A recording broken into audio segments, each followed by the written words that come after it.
All too predictably given the complications associated with the latest generation of HDMI connections, the arrival of the new generation of gaming PCs and consoles hasn't gone entirely smoothly. First, LG had to rush out some quick firmware updates to get its 2020 OLED TVs to work correctly with the highest graphical settings of latest NVIDIA RTX 30 graphics cards. There's also an ongoing bug with the PS5 where it won't pass HDR through a number of third-party devices, especially soundbars. A number of new AV receivers have been found to be using bugged HDMI chipsets that can't pass 4K at 120Hz from the Xbox Series X, and that's before we even consider the fact that most 2020 TVs, even some high-end models, don't even provide any HDMI ports capable of handling the most cutting-edge features the latest gaming devices have introduced. Unfortunately, there's now another HDMI hiccup to add to the list. For as reported on numerous forums including Samsung's own community websites, and now confirmed by my own experience with a PS5 and a Samsung Q90T, none of Samsung's premium 2024 4K TVs, the Q70T, Q80T, Q85T, Q90T or Q95T, appear to be able to live up to their promise of playing 4K resolution at 120Hz frame rates from a PS5 while also delivering HDR.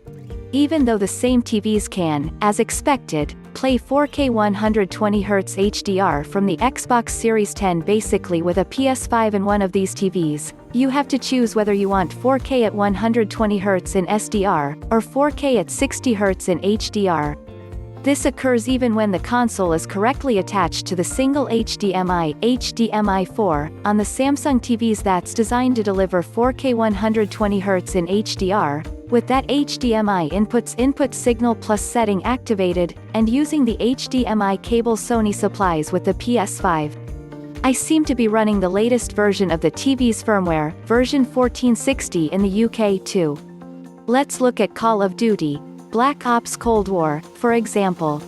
This game supports 4K in HDR at either 60Hz or 120Hz, and if I select the resolution mode in the Game Presets section of the PS5's Saved Data and Game App Settings menu, yes, it's that hard to find, then the game plays in 4K 60Hz with HDR.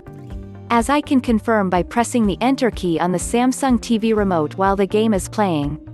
If, however, I choose the performance setting in the PS5's Game Presets menu, which prioritizes frame rate, and I reboot the game, it now plays in 4K 120Hz on the Q90T, but without HDR. As I can again confirm by pressing the Samsung TV remote's Select button. If you go to the PS5 home menu from a Cold War 120Hz play session and switch straight over to Astro's Playroom with the Samsung's input information display on screen, you can actually see the output switch from 4K 120Hz with no HDR to 4K 60Hz with HDR as Astro boots up. Switching between the PS5's resolution and performance priority options for Call of Duty Cold War also causes a change in the PS5's video output information screen,